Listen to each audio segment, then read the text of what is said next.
On raconte beaucoup d'histoires étranges, sans explication rationnelle. Certaines d'entre elles font peur, car elles obligent notre imagination à appréhender l'inconnu, faisant appel à ce qui nous paraît inconcevable. La forêt de Compiègne est un domaine de l'Oise, dans le nord de la France. Réputé pour son massif forestier, troisième plus important du pays, l'endroit est un espace domanial, une création royale qui en fit le terrain de chasse favori de la royauté dès le VIe siècle. Néanmoins, malgré ses 14 000 hectares, la forêt dense et ténébreuse a une sombre réputation derrière elle.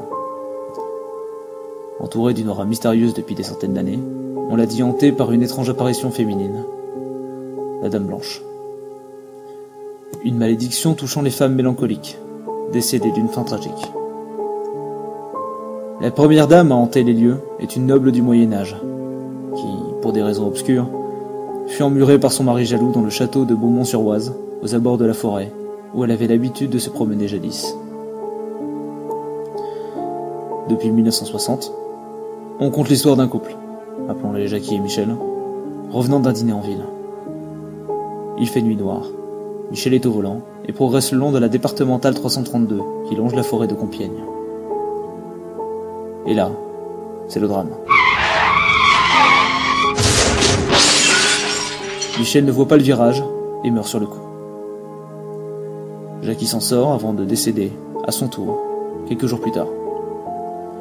On raconte alors qu'elle ne quitta jamais cet endroit, devenant une autostoppeuse fantôme, une dame vêtue de blanc, le regard absent, le visage blême dépourvu de vie. Une âme imprégnée de tristesse infinie condamnée à errer perpétuellement sur les lieux de sa mort, le long des routes, afin de prévenir une tragédie, ou alors la provoquer.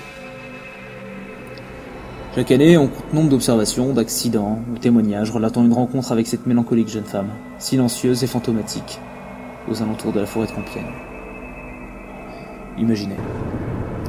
Il est tard, et vous rentrez chez vous, avec quelques amis. La soirée a été longue.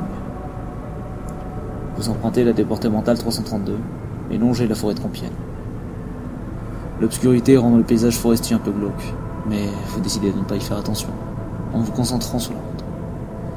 Soudain, en jetant un rapide coup d'œil vers votre ami, vous croyez voir une forme blanche arpenter les chemins de la forêt.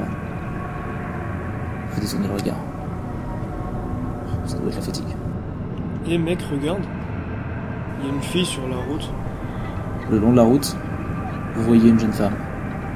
Une autostoppeuse qui vous fait signe de vous arrêter. Vous hésitez un peu. Arrête-toi mec, on va pas la laisser là. T'as vu l'heure ou quoi? Elle est jolie en plus. Devant l'insistance de votre amie, vous vous arrêtez. On vous dépose? Elle monte en vous remerciant. Néanmoins, vos amis et vous êtes intrigués par cette femme, qui sourit lorsque vous la regardez.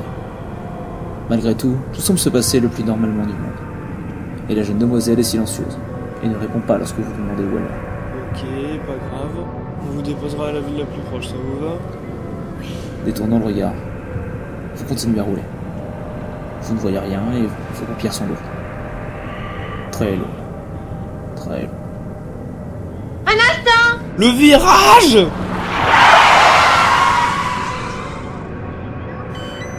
Vous vous réveillez brusquement.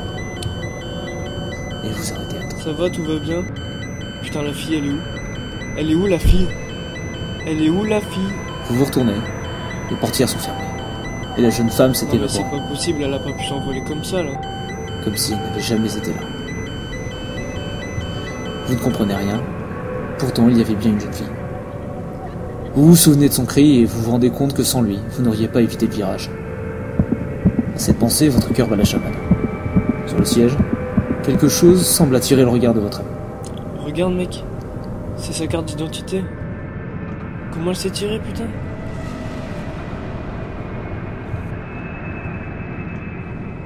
Le lendemain, vous décidez de vous rendre à l'adresse indiquée sur la carte, pour la rendre à la jeune femme.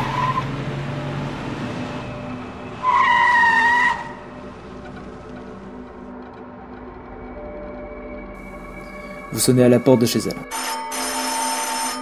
2 personnes vous ouvrent. Ce sont ses parents. Bonjour, voilà. Excusez-nous de vous déranger. On a pris votre fille en stop cette nuit et on vient lui rapporter sa carte d'identité. Elle l'a oubliée dans la voiture en fait. Les parents semblent désarçonnés par ce que vous leur dites. Après quelques instants, son père commence doucement à s'énerver, pensant que vous lui faites une mauvaise blague. Vous tentez tant bien que mal de les rassurer sur vos intentions, et leur tendez la carte d'identité de leur fille. Sa mère tombe en larmes. Mal à l'aise, vous leur demandez ce qu'il aimait dans un état pareil. Après tout, leur fille n'a rien fait de mal. Ils vous répondent alors. Comment ça, elle est décédée il y a 5 ans? La Dame Blanche semble être ainsi une malédiction médiévale, liée à des croyances et à des peurs d'un autre temps, qui a évolué en s'adaptant aux frayeurs de notre époque, devenant ainsi une légende urbaine. Bien entendu, cette creepypasta n'est qu'une histoire. Enfin, l'est-elle vraiment ?